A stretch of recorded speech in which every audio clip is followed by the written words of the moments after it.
welcome back to the reconvening of the International Women's Day Kick-Ass Women panel at UHN.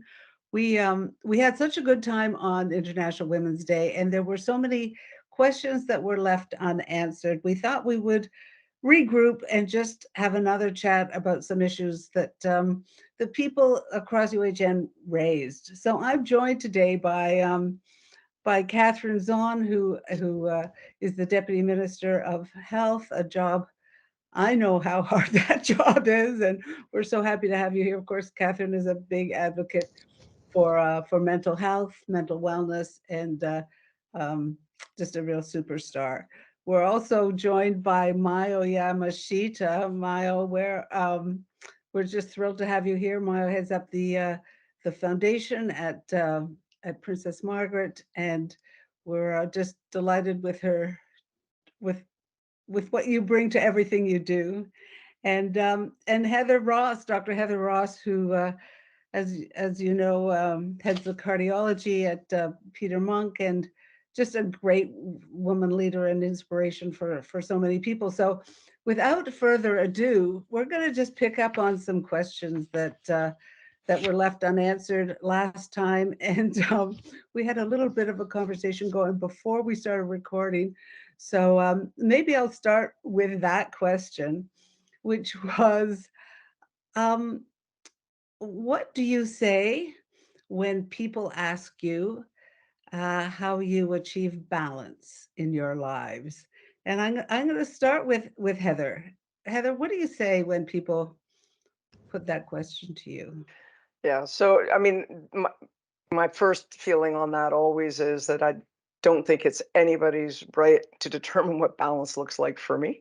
That these are very personal decisions about the choices that we make and how we want to live our life and look at our work and our personal life and the other aspects of our life that bring us joy. So, first and foremost, it's sort of what looks like balance to me, or what feels and is balanced to me, which currently I feel really well balanced, may not look that way to somebody else from the outside looking in, but it is my life. And then I think the other piece is I'm always interested to see where the question's coming from.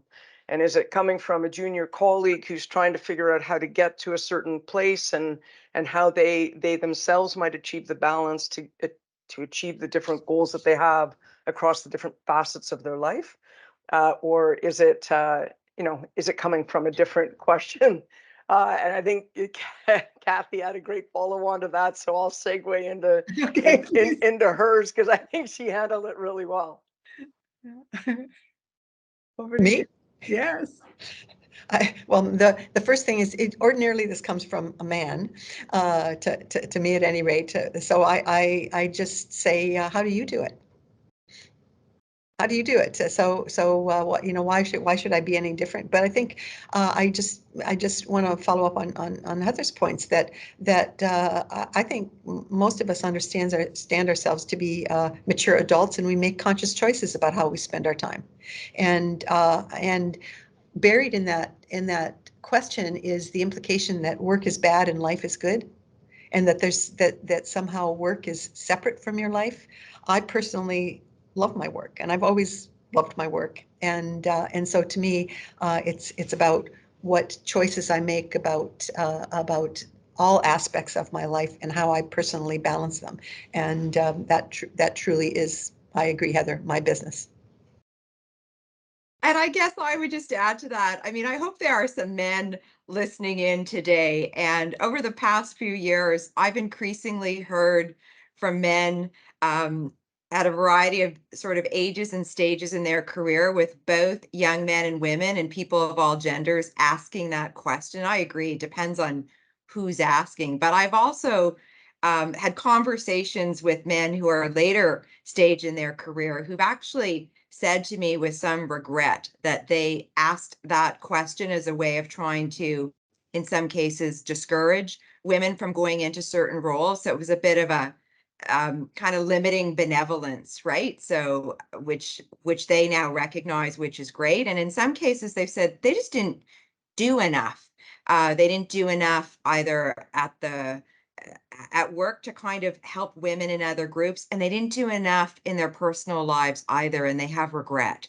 And I said, you know what? I wish you would tell that story more broadly. It's really important to share your experience and make sure, we don't repeat things that you would regret, especially if you see those patterns forming in the workplace. So let's move to another question related to that, to the life balance. And it relates to women, young women who might be considering having kids. And I'm wondering if you have ever seen, in your experience, women who are in that stage of life actually being discriminated against because the employer might think they might have a baby and go off on mat leave. Have you ever seen that in action? And if so, what, what's your response been? Heather. It happened as recently in the last few months. So let's just and that was overt. That was Wow. overtly said. So let alone the covert or the the undercurrent of, oh no, then they're in childbearing age, and sorry, didn't mean to hijack it, but yes, it's definitely still happening. So what do you do when you overhear a conversation that's going that way? So I can chime in here. Yeah. So this comes up in a number of ways, but one of the common ways is when you're on a search committee or an appointment committee of one sort or another. And again, I have the same experience as Heather has. It's quite blatant. It's like, well, she just got married, or she's been married a year. She just her first kid is 6 years old. She's gonna want to have another one. That's commonplace. And I've started the habit maybe about 2 years ago of when I make my speech about how the committee is advisory to me, and I'm the decision maker, and I make explicit the fact that everyone around the table, no matter how hard they try and how good they think they are about equity, cannot get past the fact that they will judge women and non-white people more harshly than they judge others. So if at any time an answer comes to me that, well, they're both equal, and one is one thing and one is the other, I say then that implies to me that we must choose the non-white or the person or the woman, because you will have judged them more harshly. So that's one thing that I do. And if it comes explicit about women and the horrible specter of them having children during their tenure, I say, well, what women should be having babies other than these women?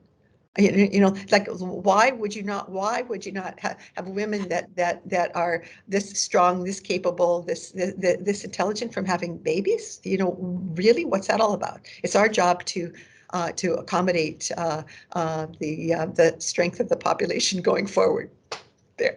Yeah, and Okay. as a follow-on, paternity leaves are increasingly common and a variable length, and we don't have that same issue when there's a man being recruited to a position whose Yep. partner happens to be, or they happen to be contemplating children. Maybe I should adopt that more overt language, Kathy. I do comment on all of my committees about the unconscious bias that we have, and the goal is to have everybody complete the gender equity module on CIHR and understand more formally. In addition to thinking about things like cultural safety, so that when they're actually on a search committee, they're not really trying to avoid those statements. So I haven't been quite as overt as your statement, but maybe it's time for me to adopt that. The other way I look at it is I've hired women throughout my career who are 8 and 9 months pregnant. And I've had search committees kind of say to me, okay, Miyo, are you not wearing your glasses? Like, did you not see she was really pregnant? Of course, I forgot my glasses today. And my response is, I'm not hiring someone for this job. I'm hiring them for the next 10 years.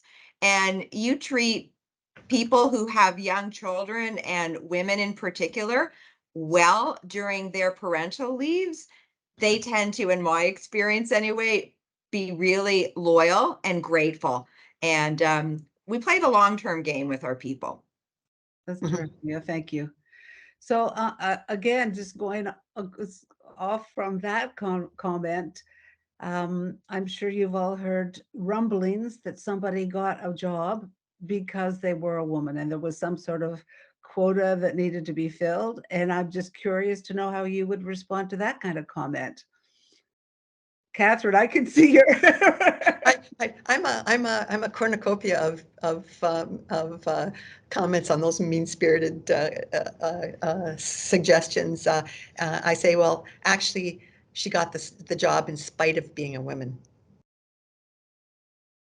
And she had bigger mountains to climb, bigger barriers to slam through, and more aggressions and burdens that that you can ever imagine. And in spite of that, she has been appointed. So it's just the opposite.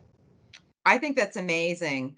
What I sometimes try to say too, depending on who's making that comment, is look, there's always been a quota. Sometimes it's just been unwritten. But I mean, the Fortune 500 CEO list is less than 5% women. There are more male CEOs named John on that list than there are women CEOs in their entirety. So there's always been a quota. Now we're just bringing some things out into the open and trying to make really deliberate choices. And I love your comments about, if the woman's the candidate, like, my goodness, she's really at the top. And I would say for the woman who gets the job, no woman wants to feel that they got a job because they're filling a quota. So it's also, I mean, that implication for the woman coming into the job is also just so demeaning, right? To Miyo's previous comment about hiring for the 10-year and inspiring loyalty and inspiring women who are taking on leadership positions. So they got the job because it was bloody well deserved. And to Kathy's point, you've had to work almost twice as hard to be half as recognized. So in that context, if you're the woman getting the job, you want to be able to square your shoulders and hold your head up. You were the best candidate for that job. Yeah, I think it's really important to unpack comments like that, right? Because they're pretending to be something that they really aren't. And I think it's important that women really recognize what the subtext is and stand up. So thank you. Let's see what else we have here. Oh yeah, so there's lots of talk about mentorship and how important mentorship is. And there was a question about what advice you have for people who are seeking mentors. I find this a tricky question because I kind of like organic mentorship more than formal mentorship, but I'm involved in a mentorship relationship now where it was artificially constructed, but it's working out really well. So I wonder if you have any advice or comments on finding mentors and whether you and your organizations actually create mentorship opportunities. So anybody want to come in here? Heather? Sure. So I think, I mean, we had a really good conversation around how critical mentorship is at the live session. I think that there's this stepping stone approach, and what we're trying to do, and young women need to see. I know somebody who, and then how do I, make that stepping stone approach to get to a place where I'm going to find the mentor or the sponsor that's going to help. I get a lot of cold call emails. I don't know how else to describe them. So read about you, or saw this paper, and very often I don't have more space in the program, but I don't. So first of all, I actually answer all of them. That's the first thing, which I think not everybody does. So I think that's important. And I explain if I don't have space, but I also try to make that stepping stone connection for them if I don't have the ability or the space or the time, so that I'm not dead ending them. So that's been my approach to it. I hate dead ending somebody. I want to see if there's a way or somebody else, and try to move the stepping stone along and get the person one bit closer to where they're hoping to get. And obviously, I as much as I'm able to sponsor and mentor myself, people I do. But I do find, try not to dead end, respond to the emails, and try to see if you can step them to somebody else or one step closer to what they're aiming for. That's great advice. Yeah, Kathy? I think that's pretty much my formula as well. The only thing that I would say is that when I do have maybe one session with people and am understanding how to connect them with others, is I like to point out that don't imagine that one person can fulfill all of your mentorship needs. You need different mentors for different things, and sometimes you just need a specific person to gather some specific information to move you to another spot. But just to keep your eyes open for the people that can connect you better. So having not imagining that there's just one relationship that you have, and similar, Deb, to your experience of the formal mentorship programs I've been involved in are not great, haven't been great, but they're a start. They're often a start, and it's. I've also had the experience of having a few people where it's turned into the more conventional type of mentorship and sponsorship interactions. But the idea of linking with somebody else, or pointing out who people that are actually a next generation to me, so younger than me, who are still senior enough to start to take on mentorships. Yeah. There's a great book or a great section in Sheryl Sandberg's book, Lean In, which is now a couple years old, but the chapter is Will You Be My Mentor? It's the pun on Will You Be My Mother? And mentorship is a two-way street, as we know. But if anyone listening is kind of interested in how do you be a good mentee and what to realistically expect from a mentor, that's worth checking out. We could probably put it in the chat. Thanks. Very, very good. I want to move now to the issue of intersectionality. And I think we understand that women are not all the same, and there are many dimensions to every woman. And I just wonder if you could comment on how that issue of intersectionality impacts you in your jobs in particular. And Miyo, I'm going to start with you and put you on the spot there. Yeah, I mean, I'm a biracial Japanese, Scottish, Irish Canadian. So I guess you could say I live at the point of intersectionality, and the number of times people have said, "Oh, Miyo Yamashita, I thought a Japanese man would show up." I mean, how do you unpack that, right? But I think the concept of intersectionality is so critical, and for me, it's really about all inequality is not created equal. There's real work to do. I think in terms of how we think of inequality, a lot of people see inequality as a them problem or an unfortunate other problem, and that's a problem. So I think lots of work to do around intersectionality. And what I try to do, just again, depends on the situation, but talk about the different elements of what we think of as diversity, recognizing that there can be layers of challenges on any particular issue. Multiple layers, yeah. Heather, Catherine, anything to add? I'm a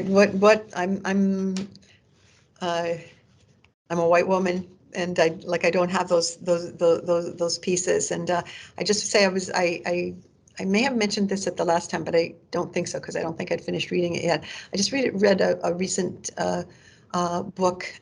What I was doing was looking up the authors, and I can't find them. But it's called "White Women Are Racist and They Know It." And it's worth a read. It's worth a read to understand that this idea of intersectionality and how essentially how white women do align themselves in some way with white men as the easier pathway, rather than becoming and the authors point out the hypocrisy of saying you're an ally. Because an ally has overtones of cheerleading and looking on and clapping and saying "you go girl," right? Instead they prefer the words accomplices or co-conspirators. Did we talk about this? I can't remember, but it's really a powerful read if you want to understand how to be better. And it's called again, White Women Are Racist. White Women Are Racist. And then there's a subtitle, something like, and here's what they could do about it. Great. Heather, anything you want to bring to this? I think you don't know until you've experienced or till you've it's to Kathy's point. It's just hard for me to know as a white woman of privilege. And I think, one of the best experiences I've had is the work that we've been doing in community-based participatory research, where we have actually been in communities, work that we're doing in Uganda, work that we're doing up in Winnebago Area Health Authority. And we've been in communities, we've gone to camp. And then, you start to see exactly, and you still can't deeply understand it in the way that I think all of us should, but you get a much better idea of how and what the experience is.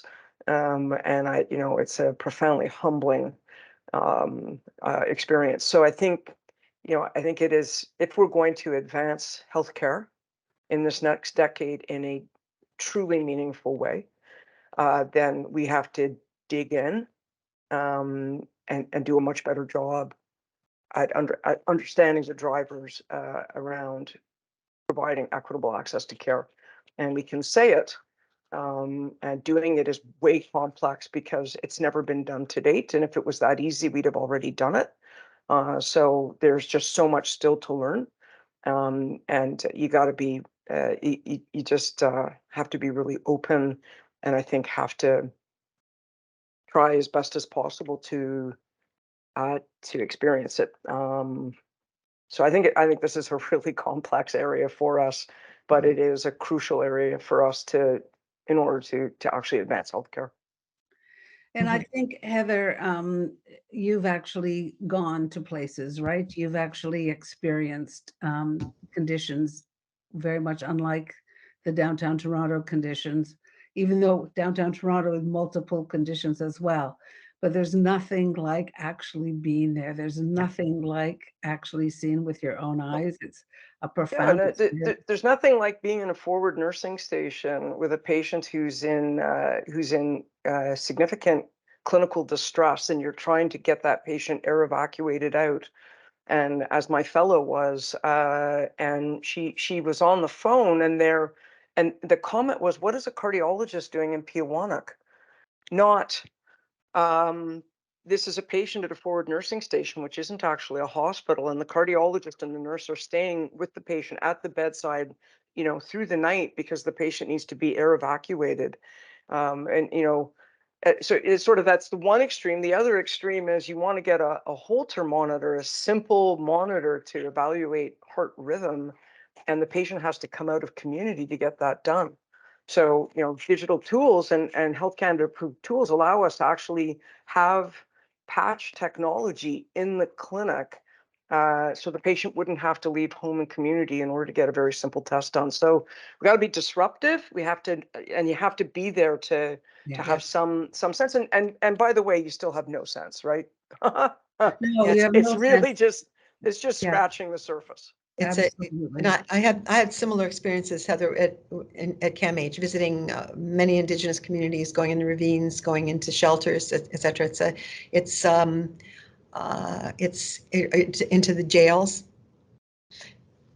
Did I tell my Don jail story at the last meeting? No. Yeah, Love to so hear that my first visit to the Don jail, when it was the old jail, I was taken on a tour as CAMH CEO and brought into the mental health area, which literally was a pen with a dozen, 15 men in their jumpsuits walking around, and I heard one of them say to the guards, "Who are those people?" And the guard said, "They're from CAMH." Every one of them came over to the bars and said, "We're from CAMH too. We're from CAMH too." And I think, oh my God, that's you know, again, it's a stunning thing. You just how would I ever have known that, right? Yeah. How would I ever have really felt and understood the idea that these are people that are ill, and the only thing we can figure out to do with them is put them in jail, right? So it's pretty. Those are so powerful experiences, Heather, like the ones that you're talking about. Pewanak has about 300 people. Yeah, it does, and it was very cold when the team was up, and very difficult to do some of the issues like heating, and just a few days after we left community, there was a house fire with fatalities in a really small community. I mean, it's just the impact is profound. This year we drove up the ice highway. So we drove from Toronto to Fort Albany.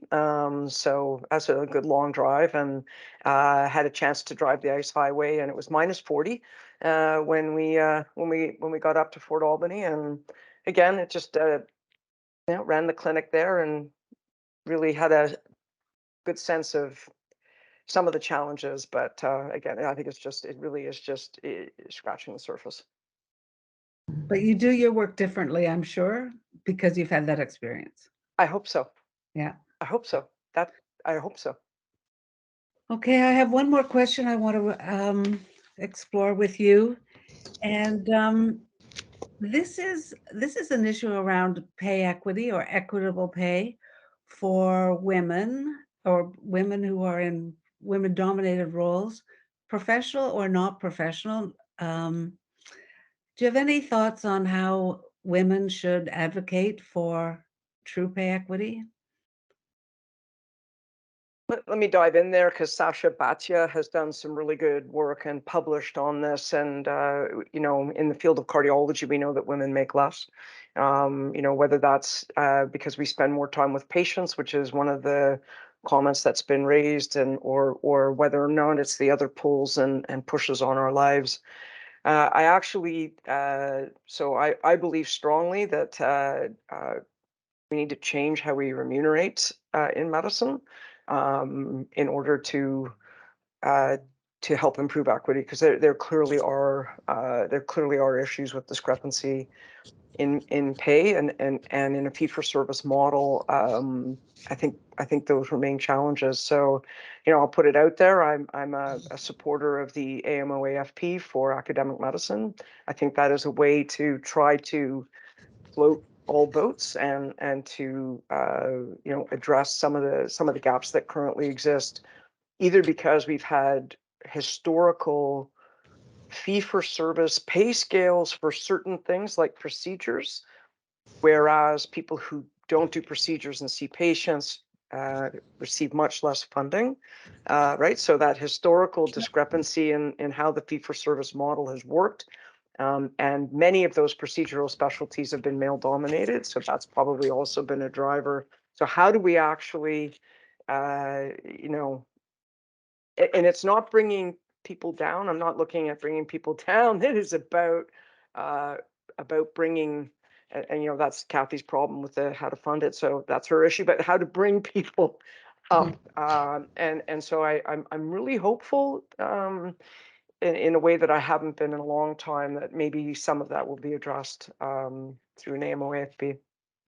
Yeah, I think I'm a big proponent of first of all, the two ends of the spectrum. So the OMA fee schedule leaves something to be desired in terms of the things that Heather outlined, that the specialty fees are old. The fees for a cataract removal, I don't think have lowered very much in what 30, 40 years that I can remember. So and again, specialties like well, primary care for sure, psychiatry, neurology, endocrinology, so that they don't generally have procedures, are right at the bottom. I think the way I would like to see things evolve, first of all, is team-based primary care. And there are a number of models, but the community health center models have physicians are on salary. So that's one opportunity. But the payment equity part comes from government funding the team. Right, in creating that environment that as physicians in academic health science centers really had that luxury on some level, on many levels until maybe recently. So that's I agree, and the AFPs are going to be important pieces to this. But the one thing I want to add is that wherever possible, I'm not sure about this, but I think that there are legal ways to have salaries exposed, to have them opened if there is a reason to believe that there is a significant inequity based on anything but I was going to say performance, but not performance, but longevity and stage or position within an organization. I think it's important to be pushing for things like that.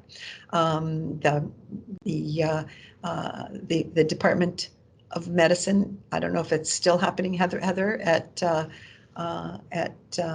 UHN, but that was a big thing, to open up salaries and to pay attention and to see that, despite the repeated assertions that there were no inequities, there were a truckload of inequities. And just on that note, I have to say, Dr. Catherine Tinkham, another incredible physician leader, has done an amazing job to try to understand that according to job description, according to seniority, according to everything, to understand what those differences are. So I mean, just a huge shout out to Catherine.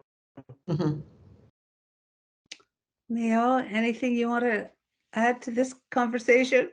Sure. Yeah, my experience hasn't been directly in the clinical world. It's been in the kind of administrative side around the clinical world, the fundraising world, and the corporate world. And pay equity is so complex because, of course, it's not just a gender issue. You know, people of color, people with disabilities. There's lots of evidence to demonstrate that pay equity affects everyone, but it really doesn't just affect women.